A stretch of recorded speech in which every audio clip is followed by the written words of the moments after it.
DRG Kids। कहानी पुष्पा के जादुई पकोड़े। एक गांव में आनंद नाम का एक ईमानदार आदमी रहता था। उसकी पत्नी का नाम था पुष्पा।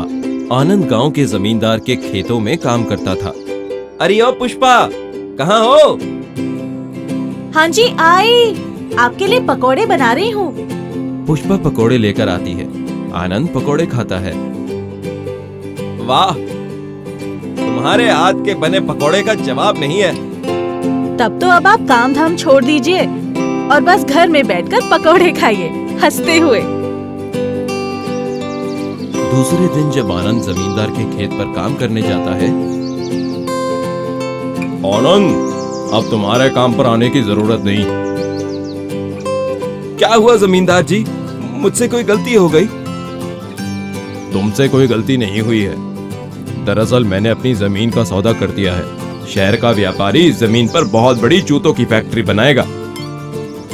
आनंद दुखी होकर अपने घर वापस आ जाता है। उसको परेशान देखकर पुष्पा पूछती है, क्या हुआ जी, आप इतनी जल्दी कैसे आ गए? जमींदार ने अपने खेत बेच दिए हैं। उन्होंने खेत पर आने से मना कर दिया है। ये तो बहुत बुरा हुआ। हाँ, अब मैं क्या करूं? मेरी तो कुछ समझ में नहीं आ रहा। अगर आप बुरा न माने तो मैं एक बात कहूँ? हाँ बोलो। आप कहते हैं ना कि मैं पकौड़े बहुत अच्छे बनाती हूँ, तो क्यों ना हम पकौड़े बेचने का काम कर लें? ये क्या कह रही हो? अब तुम काम करोगी?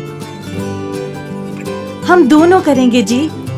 मैं घर पर पकौड़े बनाऊंगी और आप उन्हें बाहर बेच आइएगा। हाँ, ये तो तुम ठीक कह रही हो। दूसरे दिन पुष्पा गर्मा गर्म पकौड़े बनाती है और आनंद उसे ठेले पर लेकर बेचने निकलता है। वो गांव में बाहर वाली सड़क पर अपना ठेला लगाता है। आओ आओ, गर्मा गर्म पकौड़े खाओ। एक बार खाओगे तो बार बार आओगे। आओ।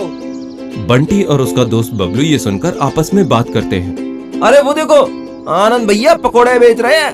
हाँ, आज ही ठेला लगाया शायद। चलो चलकर पूछते हैं। वो दोनों आनंद के पास आते हैं। आनंद भैया, आप पकोड़े बेच रहे हैं? हाँ, पकोड़े से तो बहुत अच्छी खुशबू आ रही है। कितने में पकोड़े बेच रहे हो आप? 5 रुपए का एक प्लेट। लाइए, मुझे भी एक प्लेट पकोड़े दीजिए। मुझे भी देना भैया। आनंद दोनों को पकोड़े देता है। दोनों खाते हैं। अरे वाह, कितने स्वादिष्ट पकोड़े हैं। वाह, बहुत स्वादिष्ट है। मुझे 2 प्लेट और दे दीजिए, मैं घर ले जाऊंगा। आपके पकोड़े बहुत स्वादिष्ट हैं, ये तो बहुत बिकेंगे। वो दोनों वहां से चले जाते हैं। वहीं थोड़ी दूर पर लल्लन पकोड़े वाला भी ठेला लगाकर बैठा है। अरे आज कितनी देर हो गई, एक भी ग्राहक नहीं आया पकोड़े खाने। सारे गरम पकोड़े ठंडे हो रहे हैं। तभी वहां पर बंटी और बबलू आते हैं। ओ काका, अब तुम्हारे पकोड़े कोई नहीं खाने वाला।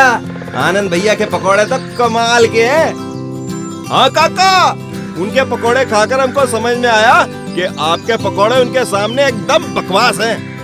अच्छा, ये बात है? कोई मेरी जगह पर आकर मेरा काम खराब करेगा तो मैं उसे छोड़ूंगा नहीं। काका, पकोड़े बनाने पर ध्यान दो। ये कहकर दोनों वहां से चले जाते हैं। लग रहा है कि आनंद को मजा चखाना ही पड़ेगा। अपना काम छोड़कर अब मेरे पेट पर लात मारने आया है। पकोड़े बेचकर आनंद रात को अपने घर आता है। दोनों पति पत्नी पकोड़े बेचकर कमाए हुए पैसे गिन रहे होते हैं। देखो पुष्पा, आज कितनी अच्छी कमाई हुई है। मुझे तो लगता है कि यही व्यापार हमारे अच्छे दिन लाएगा। हाँ, मुझे भी यही लगता है। कल से तुम और ज्यादा पकोड़े बना कर देना।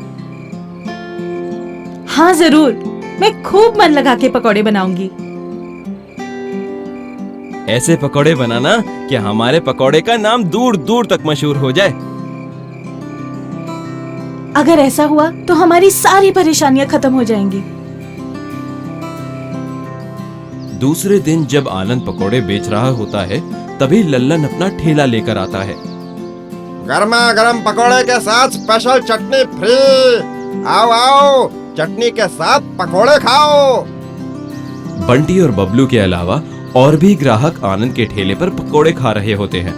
वो लल्लन की बातें सुनते हैं। अरे वाह, पकोड़े के साथ चटनी भी। वो देखो, पकोड़े चटनी के साथ मिल रहे हैं। चलो आज हम वहीं पकोड़े खाते हैं। सारे ग्राहक लल्लन के ठेले पर आ जाते हैं और उसके पकोड़े खाने लगते हैं। अरे वाह, ये तो वाकई बहुत स्वादिष्ट है। हाँ, स्वादिष्ट क्यों नहीं लगेगा, चटनी में नशीली दवा जो मिलाई है। आनंद बेचारा देखता रहता है। उसके ठेले पर कोई नहीं आता। वो शाम को घर आता है। अरे ये क्या, आज सारे पकोड़े बेचे बिना ही घर आ गए। ऐसा लग रहा है कि हमें ये काम बंद करना पड़ेगा। अरे अचानक आज क्या हो गया? कल तो बहुत अच्छा व्यापार हुआ था हमारा, फिर आज क्या हो गया? आज थोड़े ही पकोड़े बेचे थे कि वो लल्लन पकोड़े वाले ने सारे ग्राहकों को अपनी ओर बुला लिया। इतनी सी बात से आप इतना दुखी हो गए जी?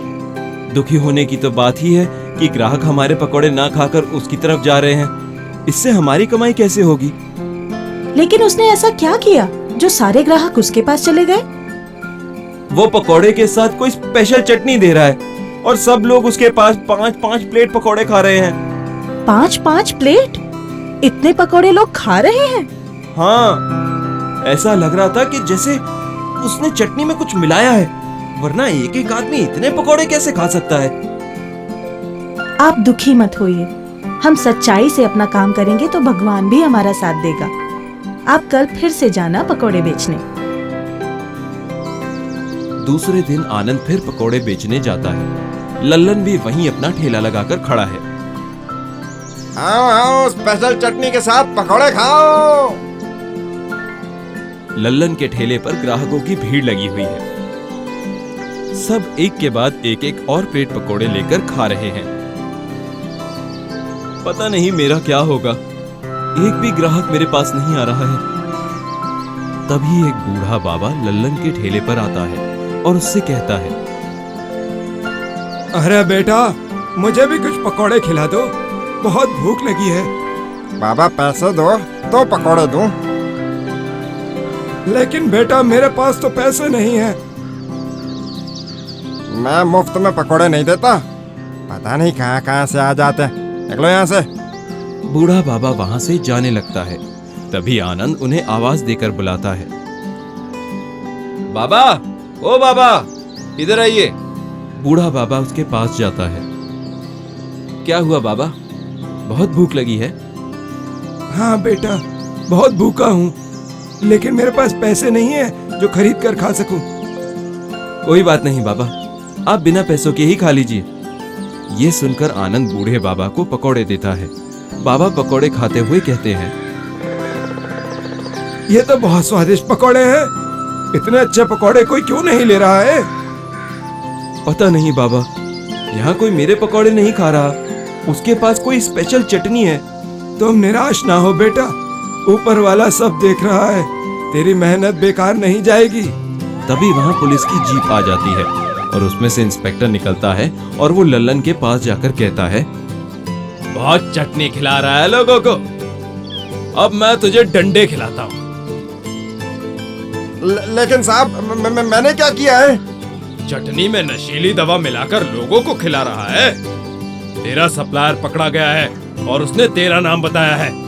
दो पुलिस वाले लल्लन को पकड़कर जीप में बैठाते हैं और ले जाते हैं। ओह, तभी इसके पकोड़े खाकर नींद आने लगती थी। ये बात है, अब समझ में आया कि स्पेशल चटनी क्या थी। इससे अच्छा तो हम आनंद भैया से ही पकोड़े खा लेते। इसके बाद सारे ग्राहक आनंद के पकोड़े लेने आ जाते हैं और धीरे धीरे आनंद के पकोड़े मशहूर हो जाते हैं और उसका व्यापार भी बढ़ जाता है।